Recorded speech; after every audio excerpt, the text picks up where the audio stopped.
Olá, boa noite. Boa noite. Oração mariana do Regina Celli. Papa afirma que Jesus nos convida a sair dos túmulos dos nossos medos. E destaca dom da reconciliação rezando pelo fim das guerras. Em missa da ressurreição, o pontífice diz que as crianças são vítimas da guerra, da fome e ressalta a paz. Governo federal anuncia a contratação de profissionais para o programa Médicos pelo Brasil. Aposentados e pensionistas poderão sacar a primeira parcela do 13º na próxima segunda-feira. Brasil registra aumento nos casos de dengue. Estados de Goiás, São Paulo e Minas Gerais lideram contaminações do mosquito.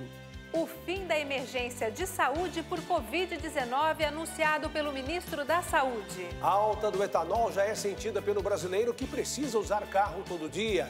Após 2 anos, festa de São Benedito e São Gonçalo volta a ser realizada no interior paulista. 18 de abril, segunda-feira, tempo pascal. O Canção Nova Notícias está começando.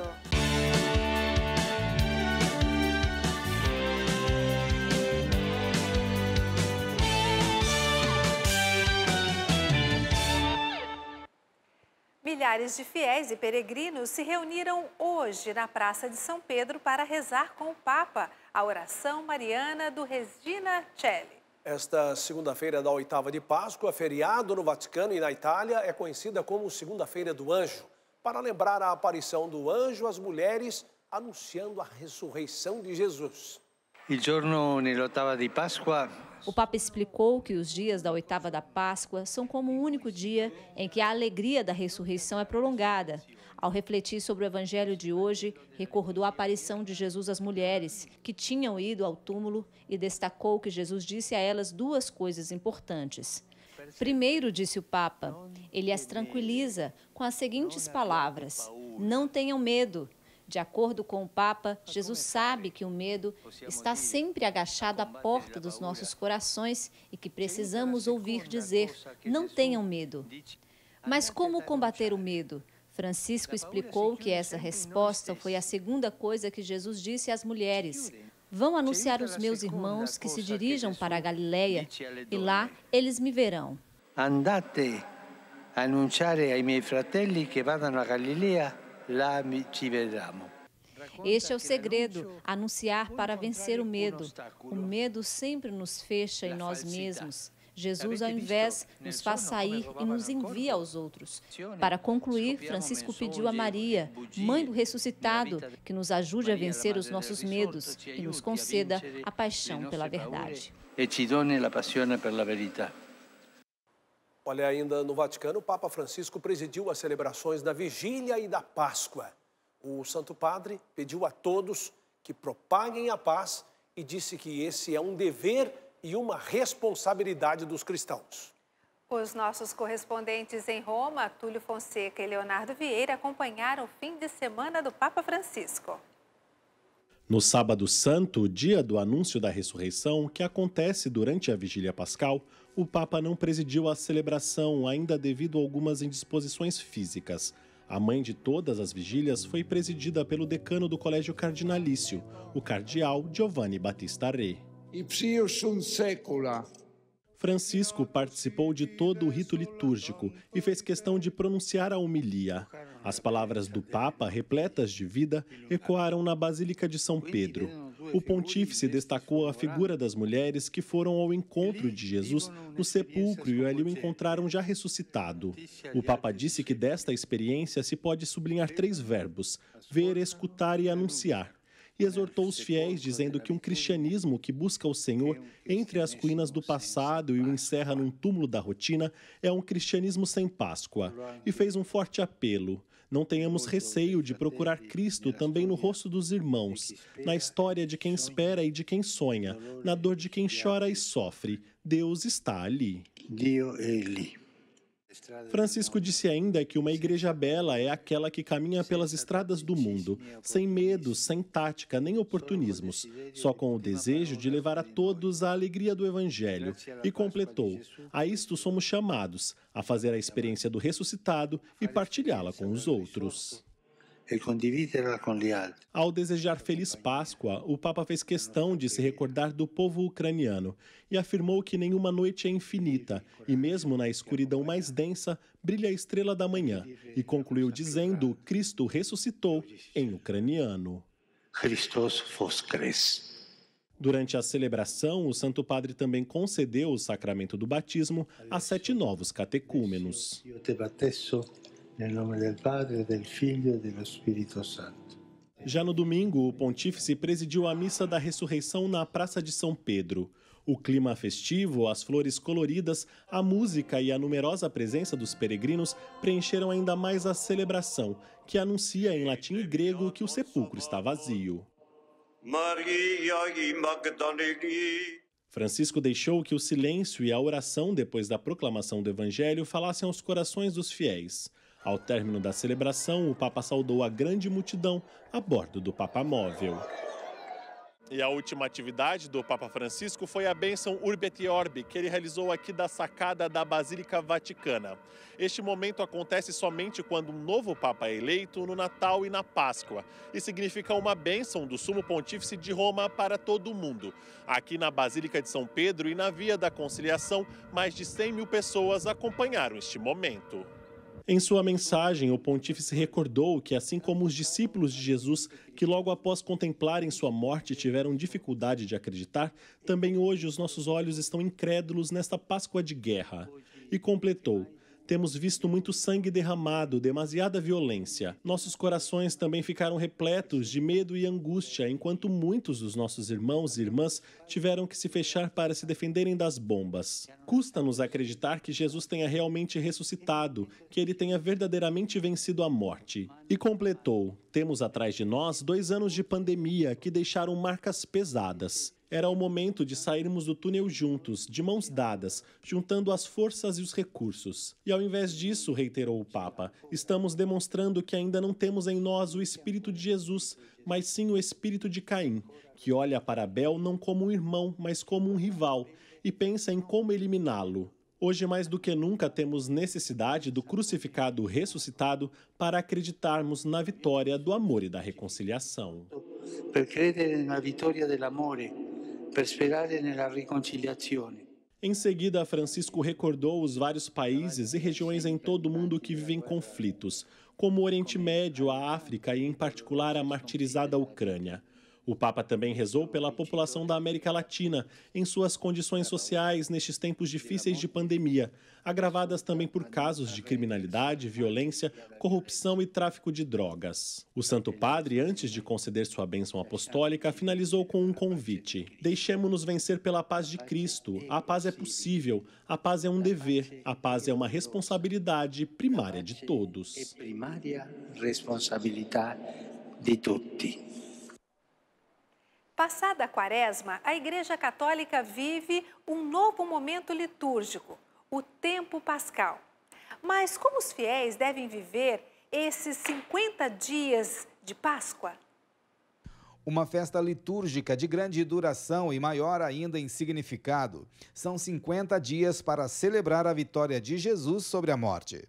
A Vigília Pascal abriu um novo tempo na liturgia católica, que vai até domingo de Pentecostes. Na tradição judaica, acontecia 50 dias após a festa da Páscoa, e na qual nós assinalamos a vinda do Espírito Santo, o Espírito de Cristo ressuscitado, que vem sobre os apóstolos. E por isso, esses 50 dias acabam por ser um desdobramento da festa da Páscoa, que tem depois o seu auge na celebração de Pentecostes. Se a preparação para a Páscoa nos 40 dias da Quaresma exigiu atenção, a vivência deste novo tempo litúrgico deve ser experimentada de forma minuciosa pelos fiéis.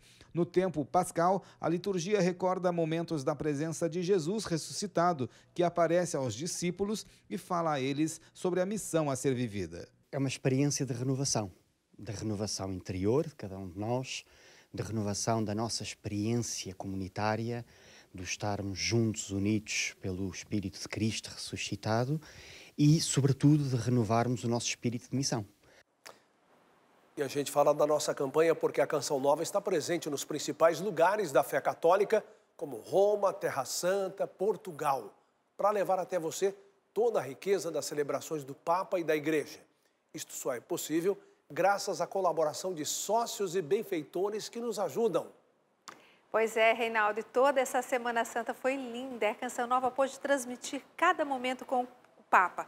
E por isso, graças à sua contribuição, chegamos a 44% da campanha do projeto Dai-me Almas desse mês de abril. Aí eu convido você que ainda não é sócio, escolha uma forma de contribuir com a Canção Nova. Acesse clube.cançãonova.com e lá você vai descobrir uma forma de doar para a Canção Nova. Desde já, o nosso muito obrigado por seu comprometimento com a família Canção Nova.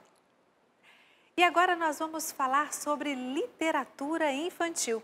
Entrando em contato com o Rodrigo Luiz, em São Paulo, porque hoje é uma data a ser comemorada para não esquecer o quanto é importante o ato da leitura. Uma boa noite, Rodrigo. Feliz Páscoa. Boa noite para você e uma feliz Páscoa a todos que nos acompanham.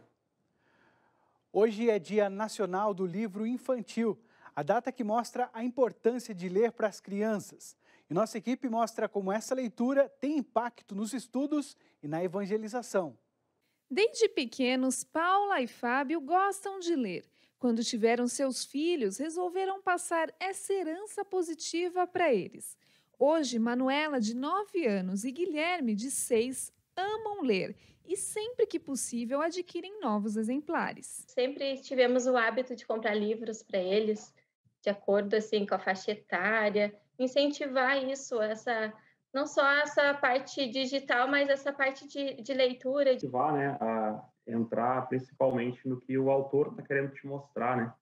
Porque hoje está tão fácil a mídia digital, está tudo pronto, né? Ele não tem que explorar nada, não tem que entrar no que o autor está imaginando e tudo mais. Para Thaís Vicente, que é autora de livros infantis, incentivar a leitura desde cedo é contribuir para que as crianças possam criar uma afetividade com a literatura, que permanece na vida adulta. A criança que repete as partes da história, que escolhe suas páginas favoritas, está ali criando memórias afetivas que no futuro vão proporcionar a ela uma relação boa com a literatura.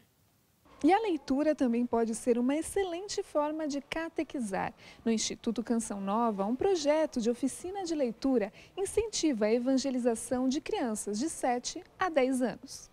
Eu percebo que a oficina de leitura ela tem como pano de fundo 3 pontos importantes, que é a espiritualidade, a disciplina e o amor.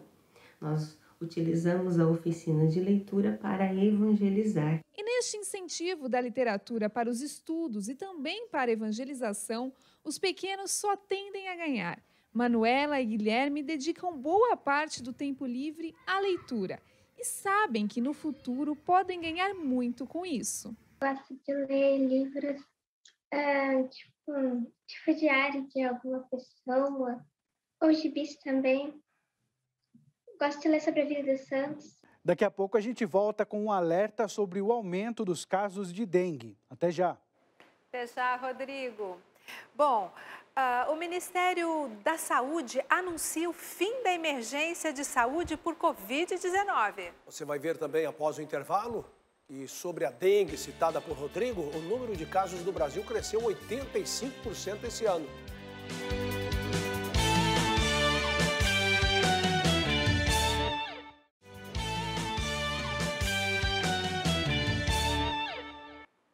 E estamos de volta e em conexão direta com Ronaldo da Silva, em Brasília, para saber sobre a apresentação dos profissionais que vão compor o programa Médicos pelo Brasil, né? Boa noite, Ronaldo. Boa noite a vocês no estúdio e a você que nos acompanha de casa ou de qualquer outro lugar. O governo federal oficializou hoje a contratação dos primeiros profissionais para o Médicos pelo Brasil, programa lançado em 2019 que veio para substituir o Mais Médicos. Quem tem mais informações é a repórter Aline Menezes. Oi, Aline, boa noite.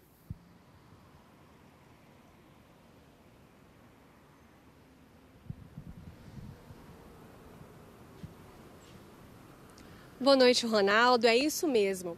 A apresentação dos primeiros credenciados foi feita hoje em uma cerimônia no Palácio do Planalto e contou com a participação do presidente Jair Bolsonaro e do ministro da Saúde, Marcelo Queiroga. Segundo a Agência para Desenvolvimento de Atenção Primária à Saúde, foram mais de 16 mil vagas. Foram mais de 16 mil inscritos. Dentre os candidatos, praticamente a metade foi aprovada. Os primeiros 529 já foram chamados, já foram convocados e apresentados na cerimônia de hoje. A expectativa é de que até o final de abril, mais 1.200 também sejam chamados. O restante será ao longo do ano. O Médicos pelo Brasil veio para substituir o Mais Brasil, que prevê a entrada de profissionais estrangeiros ou médicos brasileiros formados no exterior, desde que tenham o diploma legalizado. Ronaldo, eu volto com você. Uma excelente noite. O Ministério da Saúde anunciou o fim da emergência de saúde em decorrência da pandemia de Covid-19. Com a mudança, as normas emergenciais de combate à doença podem ser alteradas. O anúncio do fim da emergência em saúde pública de importância nacional foi feito em pronunciamento de rádio e TV transmitido na noite deste domingo de Páscoa. A portaria deve ser publicada ainda nesta semana. Com a mudança, mais de 160 normas referentes ao combate da Covid-19 deixarão de existir. A emergência permitia a adoção de medidas como compras emergenciais, contratação de profissionais de saúde, o uso de medicamentos e vacinas de forma emergencial, além de regras como a utilização de máscaras e a testagem de viajantes. As portarias que permitem a realização de testes rápidos em farmácias, a aplicação de vacinas emergenciais e as teleconsultas serão mantidas. De acordo com o ministro da Saúde, Marcelo Queiroga, a decisão veio com a redução no número de casos de óbitos relacionados à doença. Dados atualizados até amanhã desta segunda mostram uma queda de 20% no número de mortes por Covid em relação à semana passada. Em 24 horas, 22 óbitos foram registrados. O decreto de estado de emergência em saúde foi feito pelo governo federal em fevereiro de 2020. E os casos de dengue vêm aumentando no Brasil. O Rodrigo Luiz traz mais informações sobre este assunto direto de São Paulo. Rodrigo, boa noite. Boa noite, Ronaldo da Silva. Olha só, os casos de dengue no Brasil cresceram 85% no início do ano até agora. Goiás, São Paulo e Minas Gerais são os estados com maior incidência da doença. Até o início deste mês, cerca de 324 mil casos prováveis de dengue foram registrados em todo o país. Isso representa um aumento de 85% em relação ao mesmo período do ano passado, quando foram notificados 154 mil casos da doença. Com 108 mil casos, o Centro-Oeste desponta entre as regiões mais afetadas pela enfermidade. Goiás é o estado com o maior número de casos da doença, seguido por São Paulo, Paraná e Minas Gerais. Segundo o Ministério da Saúde, 79 pessoas morreram por causa da doença e a dengue tipo 1 é a predominante no Brasil até o momento. A única vacina contra a dengue registrada na Anvisa só está disponível na rede particular. Mas o Instituto Butantan está produzindo uma vacina contra a dengue e os resultados das fases 1 e 2 são promissores e já foram publicados. A expectativa é que os ensaios clínicos sejam finalizados em 2024. Por enquanto, a melhor vacina ainda continua sendo a prevenção e o combate a criadouros do Aedes aegypti, mosquito transmissor da dengue. De São Paulo, Sidney Fernandes, para o Canção Nova Notícias. As fortes e constantes chuvas desses últimos dias favoreceram o aumento da dengue. Solos encharcados, superfícies e objetos com água parada. Vamos conferir na previsão do tempo se a chuva vai persistir ainda essa semana e favorecer mais o aumento de casos de dengue. Vamos ver aqui no mapa. Amanhã a chuva mais intensa deve se concentrar sobre grande parte do norte e do nordeste. No sudeste, entre Minas e São Paulo, a chuva será mais intensa. Também entre o litoral norte do Rio Grande do Sul e do Paraná e no norte do Mato Grosso e de Goiás. Mesmo com previsão de chuva, o sol vai predominar no centro-sul do país. As temperaturas devem subir, porém, como esperado no outono, o dia não estará tão quente, a sensação de frescor prevalece. No sul, os termômetros variam entre os 14 e 25 graus em Porto Alegre, 16 e 24 graus em Florianópolis e 11 e 22 graus em Curitiba. Em São Paulo são esperados 25 graus na capital, mas a mínima fica baixa, entre os 13 graus. Por fim, vamos conferir no Nordeste. Por lá, as temperaturas podem chegar aos 32 graus. Em Natal, 28 graus em Salvador e 30 graus em Recife, Fortaleza, Teresina e São Luís. As mínimas ficam entre os 24 graus em São Luís, Fortaleza, Natal e também em Recife, 22 graus em Teresina e 23 graus em Salvador. Volto com vocês aqui no estúdio, Reinaldo, Adriana, boa noite para vocês. Boa noite, Yara, obrigada. E a seguir, o governo libera saque da primeira parcela do 13º na próxima segunda-feira. E vamos falar também da alta no preço do etanol, que já é sentida no bolso dos motoristas e dificulta a vida de quem depende do combustível todos os dias.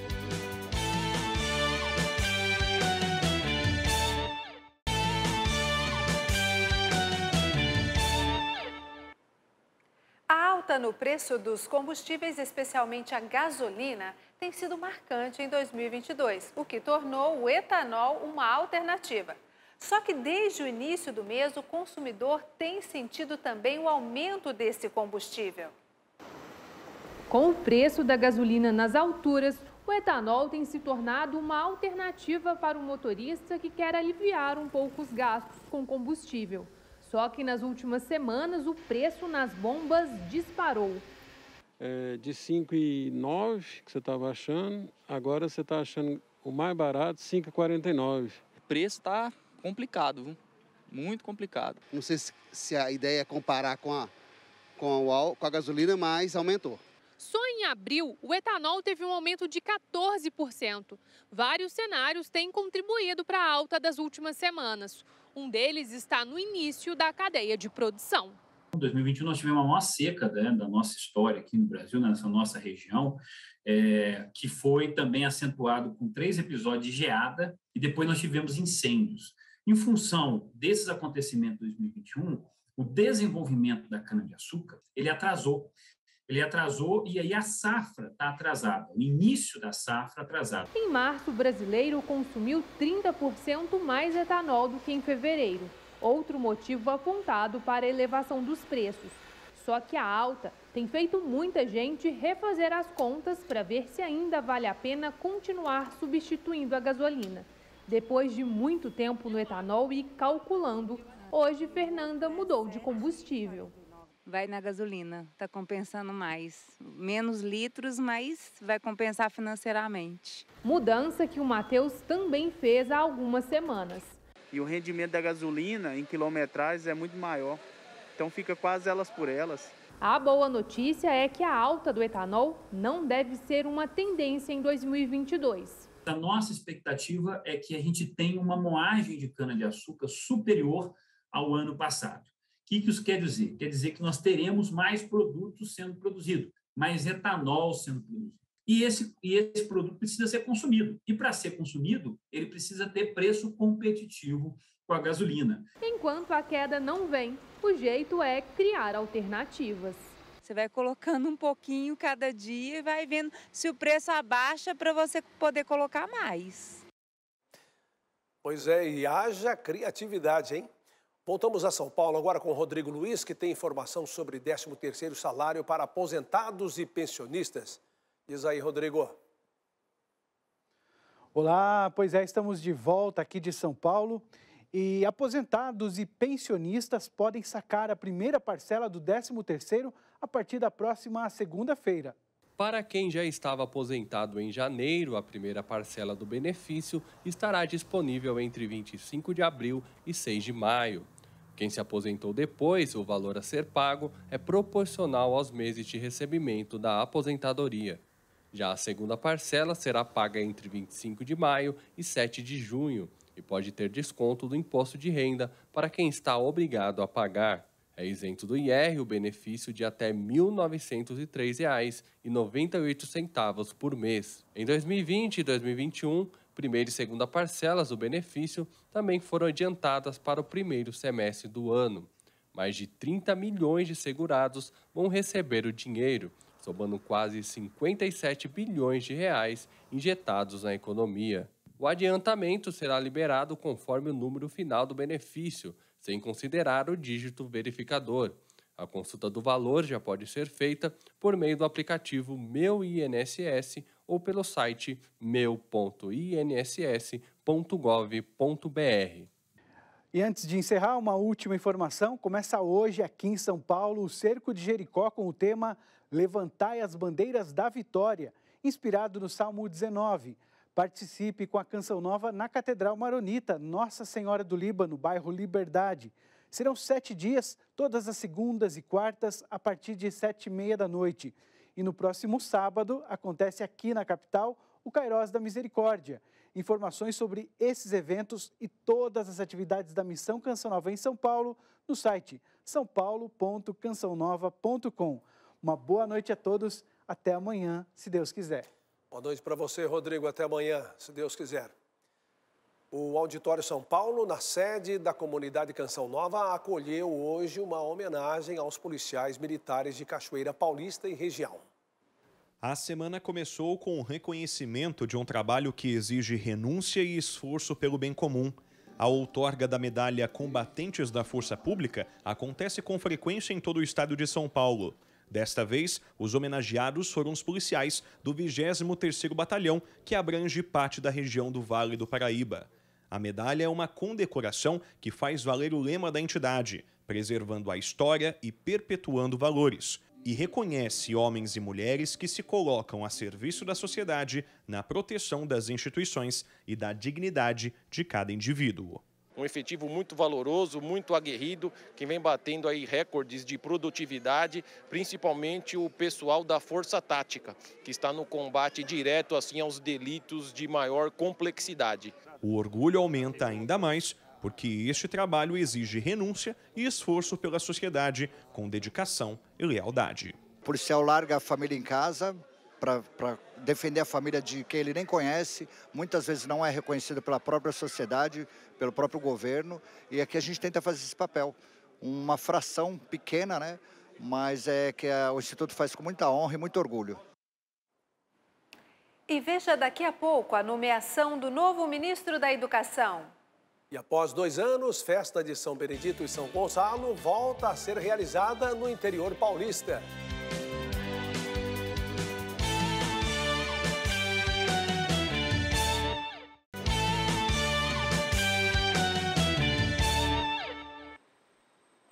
E nós voltamos a Brasília, porque o Ronaldo da Silva tem mais informações sobre o novo ministro da Educação. Ronaldo?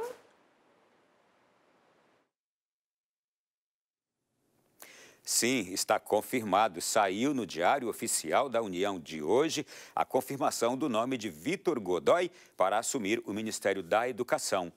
Vitor Godoy foi secretário executivo da pasta e estava como interino substituindo o ex-ministro Milton Ribeiro, mas a partir de hoje assume oficialmente o Ministério da Educação. Estamos na semana que antecede a Festa da Misericórdia e a partir de amanhã você vai acompanhar aqui no Canção Nova Notícias uma série especial sobre a devoção e espiritualidade da misericórdia divina. Você acompanha de 19 a 22 de abril a série Divina Misericórdia, Fonte de Amor e Milagres. Nossa equipe visitou o Santuário da Divina Misericórdia, localizado em Curitiba, no Paraná, para entender a história e a espiritualidade dessa que é uma das devoções mais fortes da Igreja. Na série, vamos apresentar como a Congregação das Irmãs de Jesus Misericordioso chegou ao Brasil. Você vai conferir também quem foi o padre André Kwimoschek, precursor da divulgação da Divina Misericórdia em território brasileiro. Vamos falar sobre o Diário de Santa Faustina e como a divulgação do material ajudou na expansão da devoção em todos os continentes. E ainda, o milagre que aconteceu na vida da Ederley e da família da Mara e do Mário, a partir da confiança depositada em Jesus misericordioso. De 19 a 22 de abril, não perca! Série Divina Misericórdia, fonte de amor e milagres, no Canção Nova Notícias, edição da noite. Você não pode perder. Inclusive, eu acompanhei algumas dessas gravações da série que você vai poder assistir a partir de amanhã aqui no nosso jornal. Por hoje é só. Desejo a todos uma feliz Páscoa e um bom início de semana. Volto com você aí no estúdio. Obrigado, Ronaldo. E neste final de semana tem acampamento da Divina Misericórdia e eu vou estar pregando nesse acampamento. Então, venha participar com a gente. Mas agora nós vamos falar de uma festa que é tradição aqui no Vale do Paraíba. Com quase 300 anos de história, a festa de São Benedito e São Gonçalo voltou a ser realizada no interior paulista, depois de 2 anos sem acontecer a festividade devido à pandemia. Apesar do dia de São Benedito ser comemorado em 5 de outubro no Brasil e de São Gonçalo em 10 de janeiro, a cidade paulista de Guaratinguetá e outros municípios do Vale do Paraíba celebram em abril a tradicional festividade aos Dois Santos. Essa tradição a São Benedito há quase 300 anos de devoção, de fé, de amor e realizações. Então é uma imensa alegria poder voltar depois dessa pandemia tão difícil, e o povo retorna cheio de fé, cheio de esperança de dias melhores. Ao todo, são 2 dias de festa, com diversas atividades, entre elas as da cavalaria, que dão início às comemorações. Depois de 2 anos sem escutar o som das ferraduras no asfalto da cidade do primeiro santo brasileiro, os moradores do interior voltaram a festejar. O domingo de Páscoa na cidade de Guaratinguetá, interior de São Paulo, é um pouco diferente há 296 anos. Isso porque a tradicional cavalaria de São Gonçalo e São Benedito acontece na festa da ressurreição. Momento oportuno para celebrarmos as vitórias de Deus em nossas vidas. Jesus sendo presença em cada cavaleiro. Aqui em Guaratinguetá existia uma capelinha próximo à igreja São Benedito, na Praça São Benedito, e essa capela era de São Gonçalo. Os melhores escravos da fazenda naquela época eram os escolhidos pelos senhores de engenho, e eles vinham participar da festa no dia para comemorar o santo. E os senhores de engenho emprestavam aos melhores escravos o terno, que era o terno de linho branco. Eles vinham a cavalo para participar dessa festa de São Gonçalo, e foi aí que surgiu a nossa tradicional cavalaria. A Pastoral Canção Nova Sertaneja vem realizando junto com a cavalaria um trabalho de resgate da tradição e do verdadeiro sentido da festa. Principalmente a fé. A tradição, a cultura, a fé já existe no povo sertanejo, principalmente nessa devoção a São Benedito, a São Gonçalo. E sendo um dia tão propício, que é dia da ressurreição, ele falou, me ajuda. Então, há 9 anos atrás, começamos esse trabalho como Canção Nova Sertaneja, favorecendo, preparando o povo para a procissão que vem. A gente saía por fé em São Benedito e São Gonçalo. Eu peço aos jovens que sigam esse caminho também. Esta festa pode ser reconhecida em breve como patrimônio histórico e artístico nacional. Esse pedido está andando, né? Está sendo instruído, e nós viemos aqui, né, verificar em loco a festa, completar a documentação, verificar também alguns bens conexos que possam existir. Uma vez sendo catalogado pelo IFAM, é o Brasil tomar conhecimento disso, né? E agora esse evento vai fazer parte junto com todos esses eventos do Brasil. Imagina isso para o turismo, o pessoal quiser conhecer, vai ser maravilhoso. Além da cavalaria que acontece no domingo, hoje foi dia de entrega dos doces de São Benedito, esperado pelos devotos. Desde que eu nasci, eu venho pegar esse doce porque é uma tradicional muito importante na nossa vida. São Benedito é um santo muito padroeiro da cidade. Este ano foram mais de 3 toneladas de doces, cerca de 7.000 bandejas. Batata, mamão e abóbora. É a tradição do tempo de São Benedito. Não pode faltar. Tradição, devoção, fé. A festa de São Benedito e São Gonçalo é um convite a uma vida nova, na alegria daquele que nos amou até o fim e venceu a morte para salvar a humanidade.